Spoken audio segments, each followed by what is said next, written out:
Je me souviens d'être dans mon lit d'hôpital, je me disais si j'ai la chance de reprendre le dessus, genre, je prendrai plus jamais ça pour acquis. Courir un demi-marathon, c'est tout un exploit. Mais imaginez courir ces mêmes 21 km, mais avec un lobe de poumon en moins.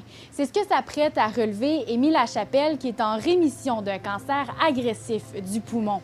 La jeune femme de 24 ans va célébrer ses 4 ans de rémission à la ligne d'arrivée du demi-marathon d'Honolulu le 12 avril. Je m'en allais pour un rendez-vous de routine à l'hôpital. En fait, j'avais eu des douleurs au thorax suite à un vaccin de COVID. J'ai passé, je pense, tous les tests pas possibles dans l'hôpital jusqu'à temps qu'on se rende compte que c'était un cancer du poumon. Un cancer quand même rare puis quand même agressif parce que entre la découverte de ma tumeur puis l'opération, ça l'avait quasiment doublé de taille. On m'a opéré au mois de mai 2022. On m'a retiré l'entièreté d'un lobe de poumon. Si on parle de ta condition physique, là, ton état de santé ressemblait à quoi? C'était pas dans mes plans, dans mes horizons pantoute d'avoir un cancer. Puis ça l'a vraiment changé là, du jour au lendemain. Je me souviens de passer, d'avoir une santé pulmonaire quasiment parfaite à être essoufflée. Après l'opération, ça a été un gros ajustement. Là. Je me souviens de faire le tour de chez moi puis d'être essoufflée. J'avais de la visite, puis tu sais, juste aller répondre à la porte, c'était comme une grosse... c'est comme la plus grosse sortie de ma journée. Là. Fait que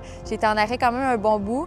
Beaucoup de temps aussi sans sport. Ça a été aussi challengeant au niveau mental parce que moi, je suis quelqu'un de compétitif, j'ai joué au soccer toute ma vie, fait que de me sentir lente, c'était difficile mentalement aussi.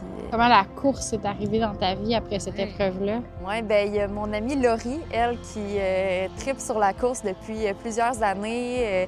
Elle s'entraîne, elle a fait ses premiers demi-marathons, puis je l'ai trouvée tout le temps super inspirante. Puis je cherchais vraiment une manière de réintégrer le sport à ma vie, mais de me remettre en forme, mais aussi un peu d'honorer le fait que j'étais encore là, puis je suis encore en santé, tu sais, puis j'ai la chance d'être encore là.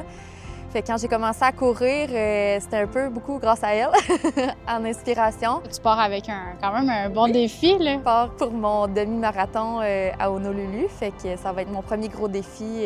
C'était le demi-marathon à destination le plus proche de ma date de rémission. Là, comment tu te sens à quelques jours? Ah, fébrile! C'est comme irréel que ce soit en fin de semaine. Mais j'ai vraiment hâte, ça promet. Il n'y a pas de plus beau paysage qu'Hawaï pour faire un demi-marathon. En fait, là, on t'a enlevé une partie du poumon. Est-ce que ça l'affecte ta course? Étant donné qu'il y a une surface en moins de mon poumon qui a été enlevée, ça fait qu'il y a moins de surface pour oxygéner mon sang. C'est sûr que ça me rend un petit peu plus lente. C'est sûr qu'à forte intensité, je le ressens plus. Ça va être d'écouter ma condition puis de ralentir au besoin. Mon objectif, c'est de le finir. Amy est maintenant arrivée à destination. Elle courra son demi-marathon aux côtés de son amie Laurie. À Trois-Rivières, Frédéric Bacon pour Nouveau Info.